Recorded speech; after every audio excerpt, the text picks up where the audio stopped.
Olá pessoal, Oi. seja bem-vindo a mais um vídeo da Evisa Immigration. Hoje nós estamos aqui com uma convidada super especial, a Andrea Brasil. Obrigada. A Andrea, ela trabalha com créditos, financiamentos de casas aqui no Canadá e ela vai contar pra gente um pouquinho sobre como construir o seu crédito aqui no Canadá. Por quê? Eu acho que essa informação é super importante para vocês que estão planejando um processo de imigração para o Canadá, seja uma residência permanente ou um processo de visto. Seja bem-vinda, Andrea. Obrigada. Nossa, é um prazer estar aqui. Nossa, eu adorei esse espaço. Bom, então, primeiro, antes de mais nada, eu quero só esclarecer uma coisa. Eu mexo com financiamento de casa.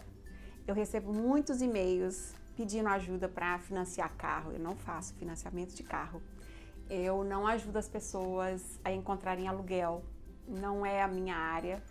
Eu só tô falando isso porque se vier e-mails, eu acho que seria legal as pessoas entenderem o que eu faço. Sim. Porque aí, se o e-mail vier de alguma coisa que eu tenho conhecimento, pode ter certeza que vai ter resposta.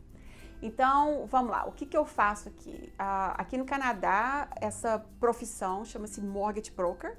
É uma profissão que na verdade, eu trabalho para o cliente. Eu estou entre o banco e o cliente. Então, eu pego toda a papelada, a documentação que é necessária para o cliente qualificar e eu vou para o banco e brigo pelos melhores juros e tal. No Brasil, a gente não tem essa profissão. E eu também não sabia que existia essa profissão.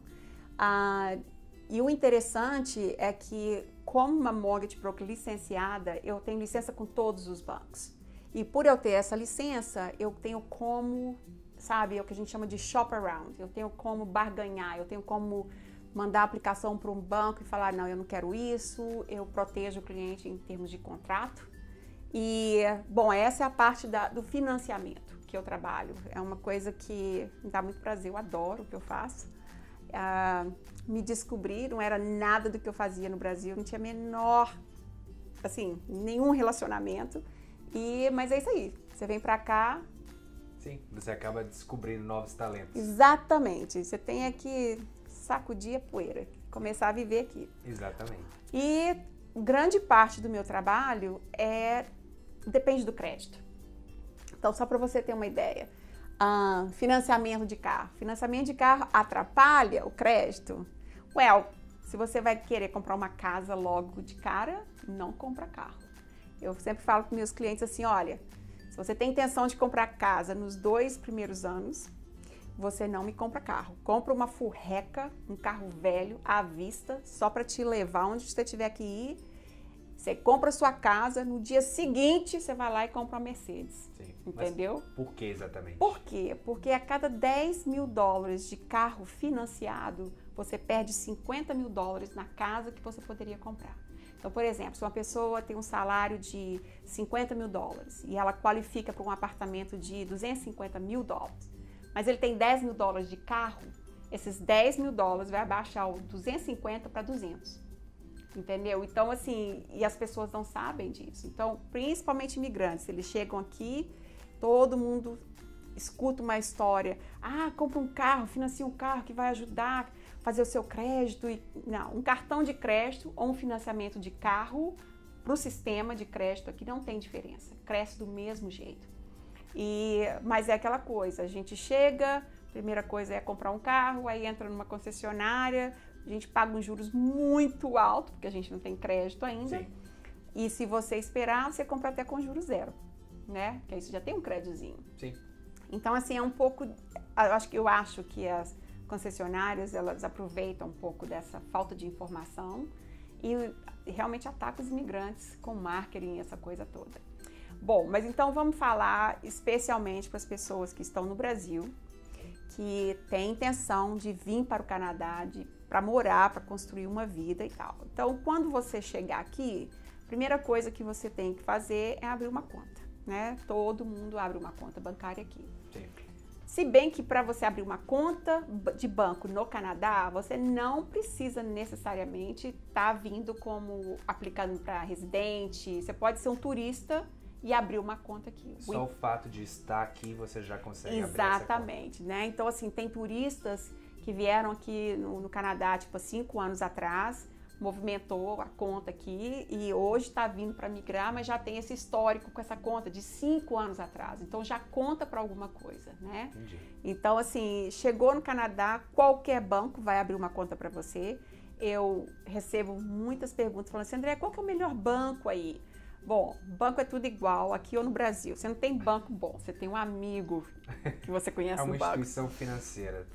Então assim, qualquer banco vai abrir uma conta para você, porque você vai ter que pagar.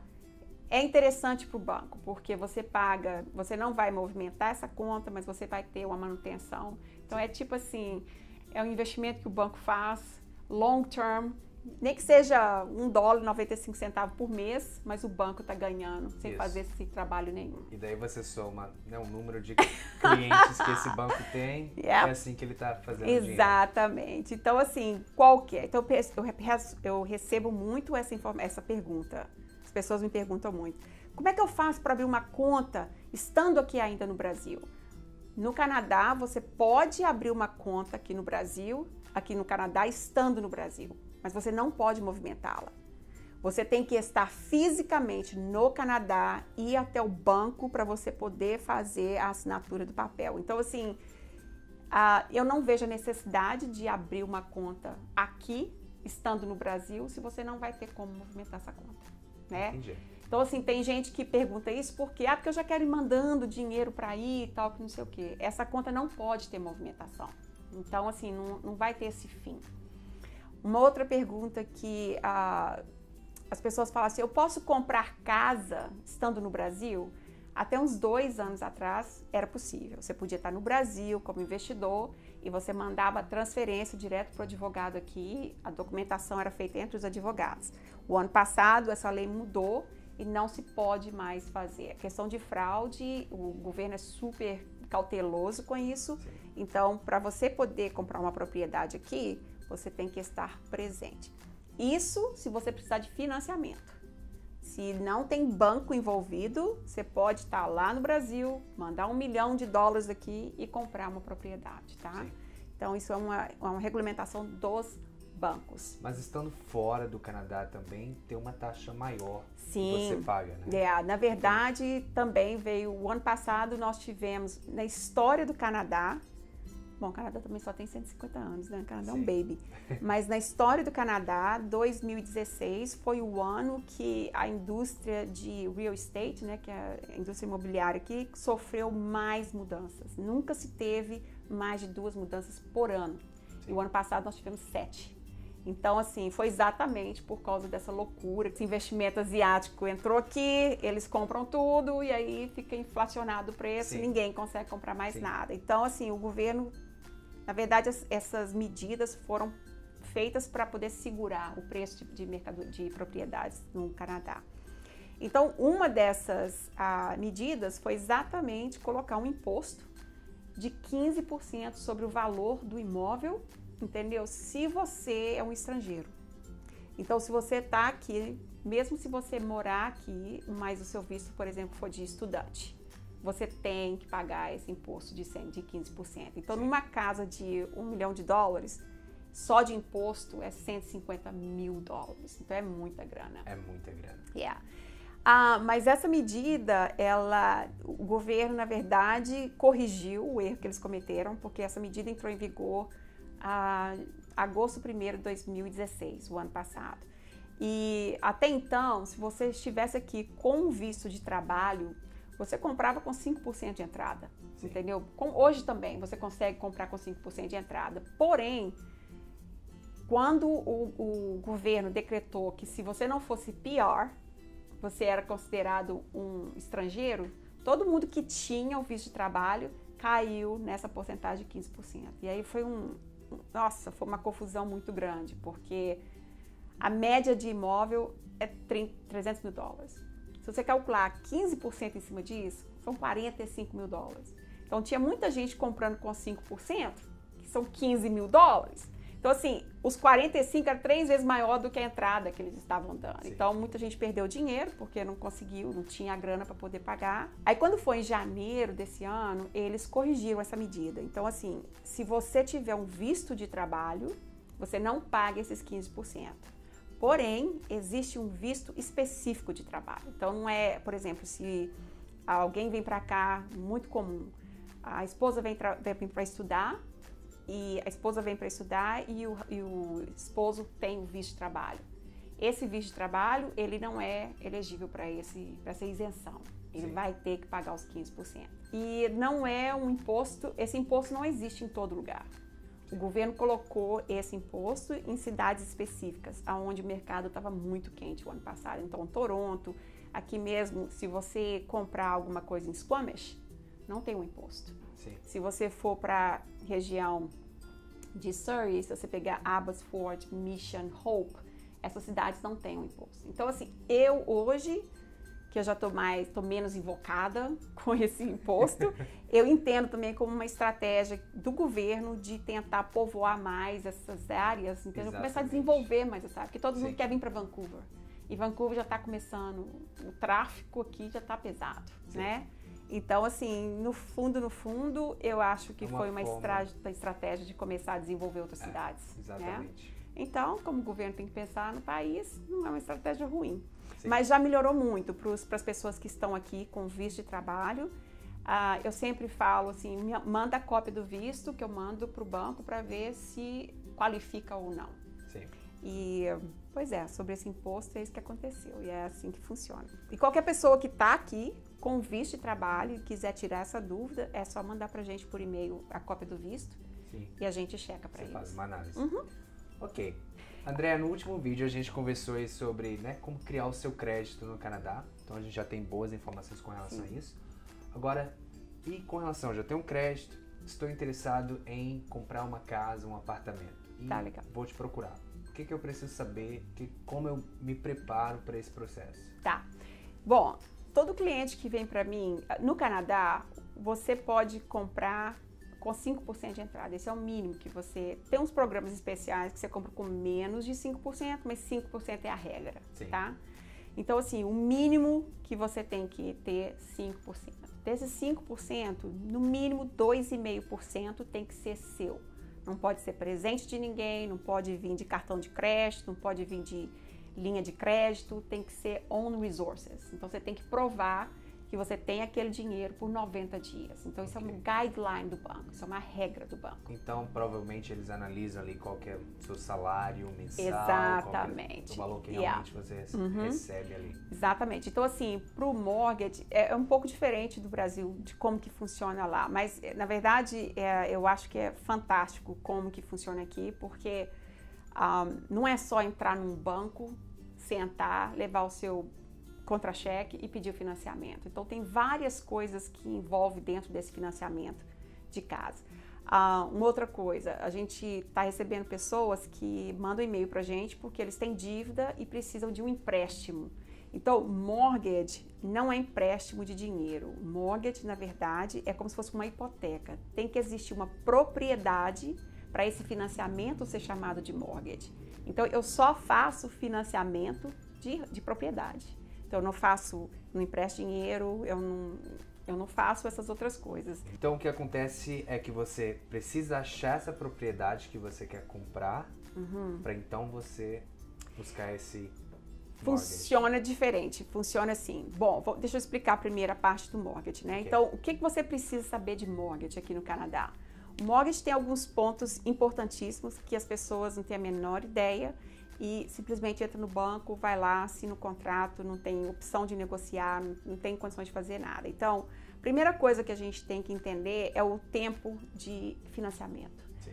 Por lei, no Canadá, a gente pode financiar por 25 anos e por 30 anos.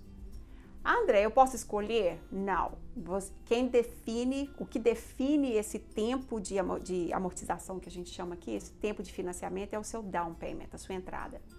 Então, pelas guidelines do banco, se você tem menos de 20% de entrada, você só pode financiar até 25 anos. Se você tem 20% de entrada, você pode ir até 30 anos. Então, essa é a primeira coisa que as pessoas não conseguem entender muito bem.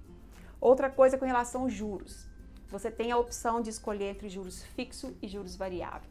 Qual que é a diferença? A diferença é, se você entrou no financiamento hoje, 2017, setembro, e para 5 anos, e daqui 5 anos você vai vencer esse primeiro contrato com o banco. O financiamento continuou por 25 anos, mas a cada 5 anos você renova o contrato com o banco. Se você tem uma estrutura de juros fixo no seu contrato, se a sua prestação hoje aqui é $1.000, no último mês dos 5 anos, sua prestação é a mesma. Então, você sabe exatamente qual que vai ser a sua prestação no 30º month, no mês, ou 40º mês, ou whatever. Se você opta por um juros variável, o nome já fala, né? Variável, então ele vai oscilar.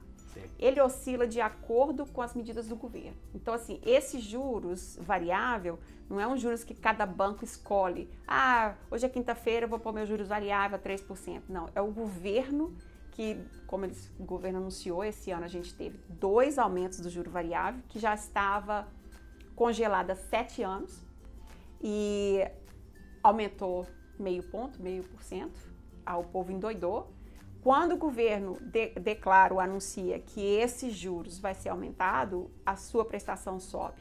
Se o governo abaixar esses juros variável, a sua prestação desce. Então, assim, o juros variável é para qualquer pessoa? Ah, todo mundo quer juros variável? Depende do perfil da pessoa. Se eu sou uma pessoa que eu preciso saber, entendeu? Que daqui 3 anos meu budget vai ser a mesma coisa e eu quero saber exatamente quanto que eu estou pagando para o meu mortgage, a maioria das pessoas vão para juros fixos. Sim. Se você entende um pouco mais do mercado, lê muito e assim tem uma visão um pouco melhor em termos de o que está acontecendo no momento, você vai para o juros variável. Sim. E eu recebo essa pergunta quando o cliente vai assinar o contrato, porque eu tenho todas as opções para ele. André, o que você faria? Aí eu falo, só porque você já está me perguntando, vai para o fixo. Porque é mais seguro, né? Porque assim, ele tem dúvida se ele vai para o variável, né? Então, assim, e também a diferença em porcentagem, quando você fala assim, por exemplo, hoje os juros fixos você consegue 3,29, né? Que os juros aumentou aí nas últimas semanas. O juros variável, você consegue até 2,6. Então, aqui as pessoas têm uma mentalidade que de 2,6 para 3,29, nossa, que diferença nos juros. Mas se você vai contar isso em dólares, são 4, 5, 6 dólares de diferença. Sim. Entendeu? Em cada 100 mil dólares. Então, assim, quando eu coloco os números para os clientes, fica mais fácil para eles tomarem decisão. Eu nunca vou falar, não, pega os juros variável, porque eu acho que isso aqui é mais com o seu perfil. Não, vai com os juros fixos, que você, entendeu? Não, eu vou dar as opções, que é isso que eu faço. Andréia, e você estava falando a respeito dos 5%. Qualquer um consegue comprar com esse 5%? Como que funciona? Não.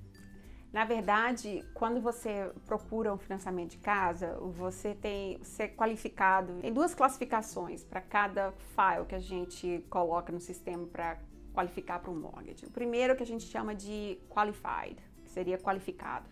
E o outro seria non-qualified, que a pessoa não qualifica. Para você qualificar para um mortgage, dando 5% de entrada, a qualificação vai depender do seu salário, tá? Então, você tem que estar trabalhando full time, você tem que ter no mínimo 90 dias já de trabalho. Você não pode estar no período de experiência, porque Sim. O banco vai pedir uma carta e o seu empregador, nessa carta, ele tem que falar que você não está no período de experiência mais. Então, para você poder comprar, você é baseado no seu salário. Então, por exemplo, se você me falar assim, Andréia, eu faço 50 mil dólares por ano. Quanto que eu qualifico com 5% de entrada? Eu vou virar para você e falar, olha, com 5% de entrada, você vai conseguir o financiamento de mais ou menos uns 200 mil dólares. Tem pessoas que fazem, por exemplo, 40 mil dólares e estão tentando comprar uma casa de 600 mil dólares. Para você comprar uma casa de 600 mil dólares, dando 5% de entrada, o seu salário hoje deveria ser mais ou menos 120 mil dólares.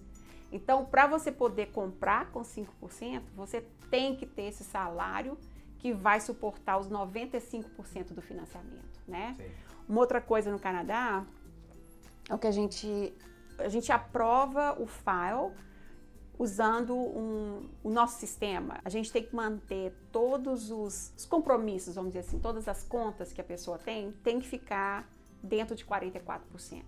Em outras palavras, é o seguinte, olha, todas as dívidas que você tem, mais a prestação de carro, mais a casa, mais a luz, o condomínio, não pode ser maior que 44%. Entendi. É como se o governo quisesse promover uma ideia de que você tem que ter 56% do seu income livre para as outras coisas, né? Sim.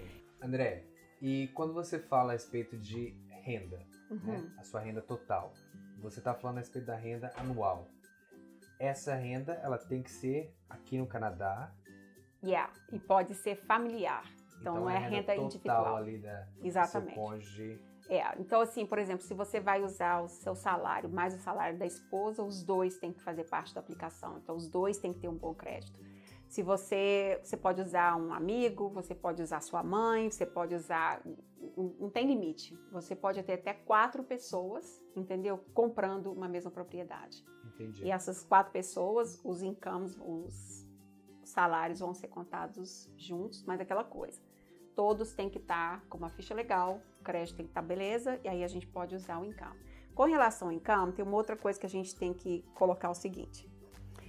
O banco, se você trabalha, se você é o autônomo do Brasil, tá?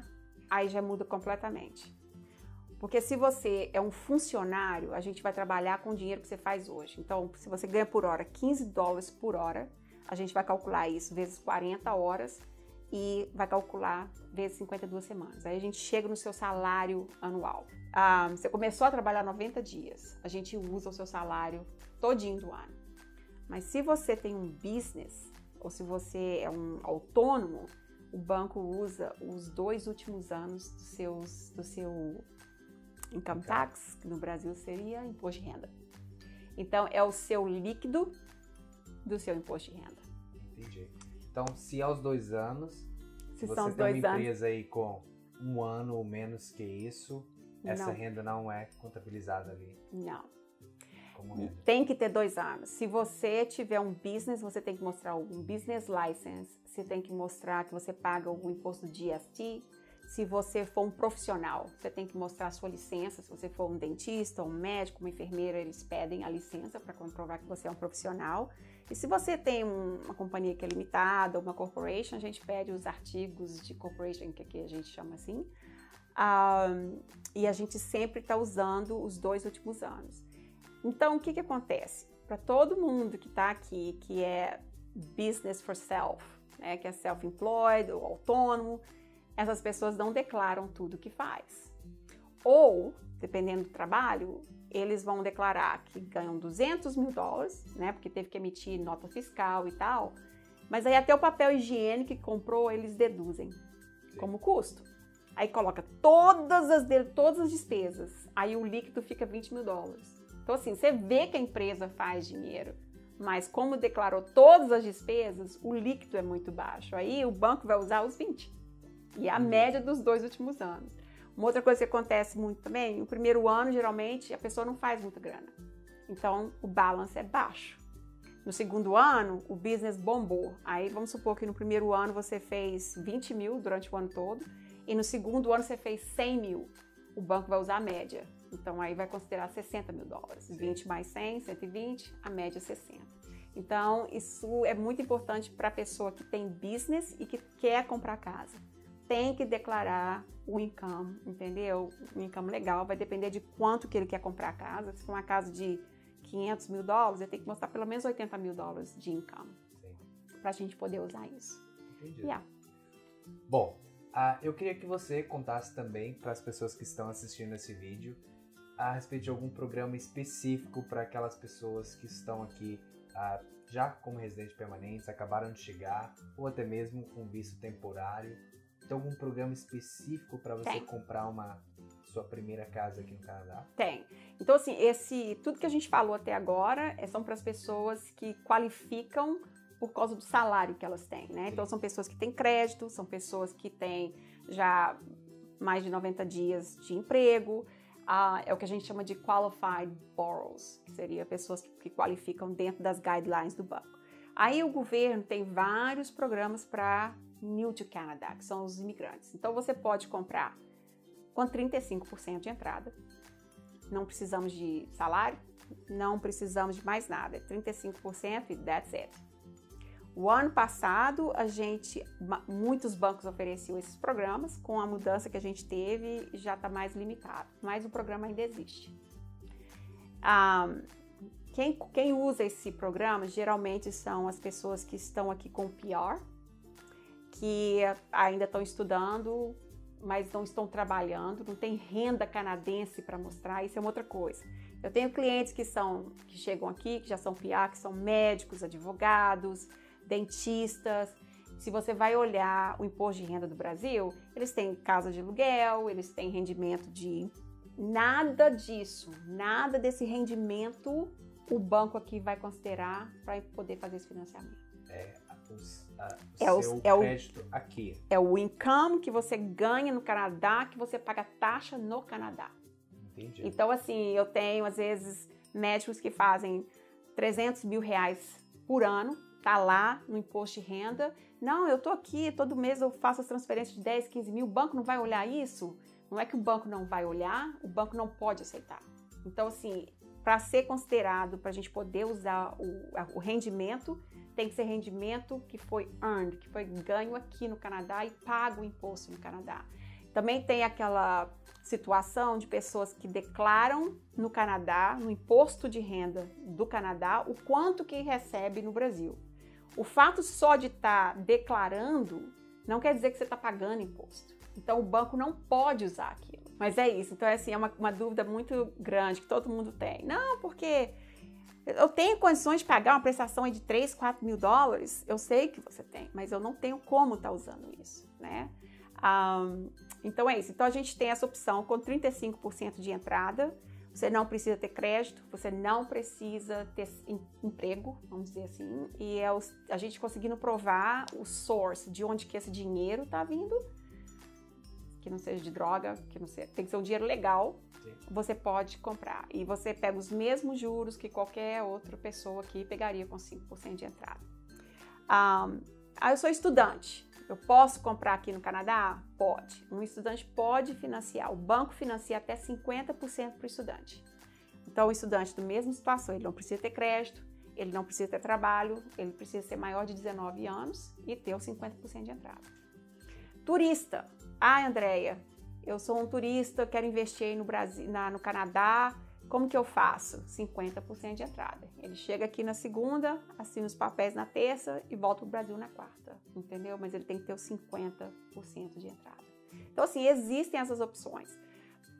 Tem um programa específico para pessoas que têm business, que eu consegui colocar minha licença com esse banco, é um banco de Toronto. É um programa específico para business, small business, pessoas que têm empresas pequenas. Aquela situação que eu te falei. Se você declara que o seu business está dando, entendeu, dinheiro, que você tem um income, você compra com 5% de entrada. Mas se você é aquele tipo do business que declara muito despesas, como que esse banco ele vê esses statements de business statements? Ele vai olhar o que é que você declarou e muitas das despesas que você declarou, ele vai adicionar ao seu net. Então, você fica com um income maior. Mas tem uma pegadinha, os juros é bem mais alto.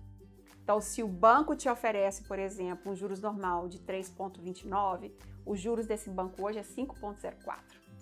Tá? Então, uma coisa compensa a outra. É um jeito de comprar uma casa? Qualquer pessoa pode fazer isso? Você tem que ter um business e o business tem que estar gerando dinheiro. Você não precisa necessariamente estar com esse valor todo declarado nas suas taxas, nos seus impostos, mas você tem que mostrar com 6 meses de extrato bancário que a empresa está tendo dinheiro todo mês, entendeu? Tem que mostrar que a empresa é saudável. Sim. Esses são os critérios deles. Uma coisa super legal desse banco é que mesmo o juros sendo alto, mais alto, por exemplo, 5,04, ele, em cada 100 mil, é mais ou menos uns 25 dólares a mais do que seria com um banco normal. E aí, o que a gente acontece? Você só fica com esse banco por 1 ou 2 anos, no máximo. E depois de 2 anos, você consegue refinanciar e ir para um banco normal. Então, pessoal, vocês viram que comprar uma casa aqui no Canadá é um assunto sério, né? Tem que ser tratado aí com responsabilidade, com planejamento. Sim. E é por isso que a sua função é tão importante nesse preparo, nesse planejamento. Olha, Na verdade, uma coisa que as pessoas têm que entender é o seguinte: qualquer um pode entrar dentro do banco e aplicar para um mortgage. Qualquer pessoa pode fazer isso. A diferença de entrar num banco e pedir um financiamento de uma casa e trabalhar com um mortgage broker, primeiro, se você qualifica baseado no seu income, não tem custo nenhum para você, tá? É o banco que paga o broker. O banco que você escolher é que vai estar o banco vai estar pagando. Então é uma consultoria que você tem sem custo, Sim. né? Segunda coisa que você tem que ter, quando você entra no banco para procurar um financiamento, você só vê um programa, você só vê uma coisa que está sendo oferecida. O mortgage broker, ele pega a mesma aplicação e lança para vários bancos ao mesmo tempo. Então, assim, a sua chance de aprovação é muito mais alta. Quando você tem uma oferta numa casa, a janela para conseguir essa aprovação é muito pequena, é de 3 a 7 dias. Então, se você não foi aprovado nesse período, a oferta que você colocou, ela expira. Então, você perde a casa, por exemplo. O mais importante que eu acho com relação ao mortgage broker é a assistência que a gente dá em relação ao crédito. Porque o seu crédito é que define os juros que você pega. Então, se você está pensando em comprar uma casa, vai primeiro ver como está seu crédito, vai se acessar primeiro. Se tiver alguma coisa errada no crédito, dá tempo da gente corrigir. Para você poder pegar um juros melhor, entendeu? Quando você estiver pronto para comprar uma casa. Se você nunca checou seu crédito, você não tem a menor ideia como é que está seu crédito, achou uma casa, pôs uma oferta e você vai então aplicar para o mortgage, se você tiver um problema e o seu score estiver abaixo de 680, você pode ser recusado pelo banco, ou se o banco aprovar, você vai pagar uns juros muito mais altos. Então você está perdendo dinheiro. Então não tem o porquê, e isso não é só eu, qualquer mortgage broker vai dar essa assessoria. Se as pessoas entendessem como que o banco funciona em termos de juros, na verdade ninguém faria mortgage com os bancos, porque os juros que o banco oferece não é os juros de contrato. Né? Então, quando as pessoas vêm para mim e falam assim, o TD está me oferecendo 2,9, eu falo, esse é o desconto. Qual que é os juros dele? Volta lá no TD e pergunta para eles qual que é o juros de contrato. O juros de contrato é 5%. Sim. Então, se alguma coisa acontecer durante esse período de 5 anos que você está com o TD, todas as penalidades são calculadas em cima do 5%, não do 3,09%. Quando você trabalha com mortgage broker, a gente não tem a gente procura um contrato que não tem esse posted rate.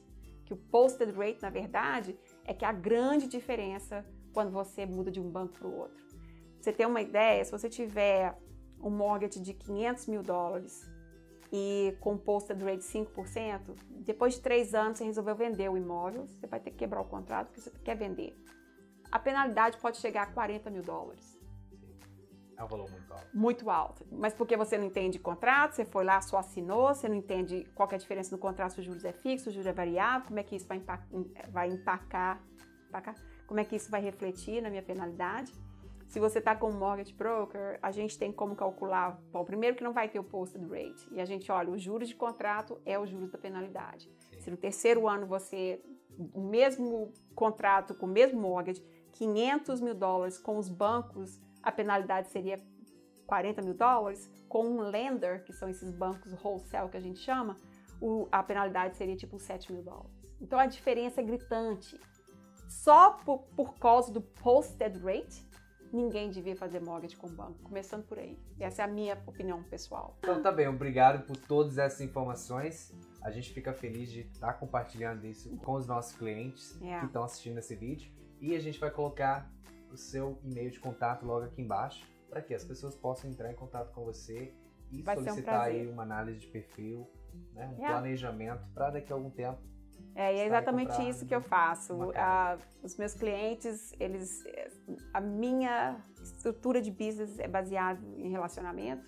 Então não é só fazer o mortgage, eu faço toda uma análise também da condição financeira que eles têm, entendeu? 10% do meu database, do meu banco de dados, já está partindo para a segunda propriedade. Então, assim, eu sou muito orgulhosa de falar isso. Porque a ideia é essa. Uma das formas de se aposentar aqui no Canadá é através de propriedades. E eu acho que eu posso ajudar as pessoas. Qualquer dúvida, as pessoas podem me mandar e-mail. E um prazerão estar aqui. Eu adorei. Ótimo. Muitíssimo obrigado. Obrigada a vocês. Até mais, pessoal. Tchau.